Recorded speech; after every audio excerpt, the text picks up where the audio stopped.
రాష్ట్ర చరిత్రలో యూరియా కోసం రైతులు బాధపడిన రోజులు లేదు. ఎప్పుడు కూడా యూరియా అందిపోయేది.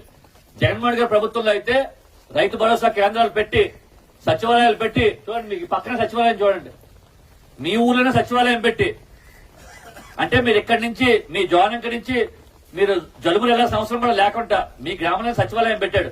పెట్టి 20 విభాగాలకు సంబంధించిన ఉద్యోగస్తుల్ని ఇక్కడే పెట్టాడు. ఇప్పుడు నా ఉద్యోగస్తులు ఎవరికి వేశాడు? మా కార్యకర్తల పిల్లలకు, మా సర్పంచ్ పిల్లలకి వేయలేదే. నీతిగా న్యాయంగా ఎక్కడా రూపాయి లంచం లేకుండా పరీక్ష పెట్టి ఉత్తీర్ణులు ఎవరైనా వాళ్ళందరికీ ఉద్యోగాలు ఇచ్చి శాశ్వత ఉద్యోగాలు ఇచ్చి ఈరోజు సచివాలయంలో కూర్చోబెట్టాడు. మీకు ఏ అవసరం సరే, పెన్షన్ కావాలన్నా, కార్డు కావాలన్నా, సర్టిఫికేట్ కావాలన్నా, ఏదన్నా సరే నేరుగా అక్కడికి వెళ్తే సరిపోతుంది. వెంటనే అక్కడ అధికారులు మీకు స్పందించి కార్యక్రమం చేసే కార్యక్రమం. ఆ రోజు చంద్రబాబు నాయుడు ఏమన్నాడు?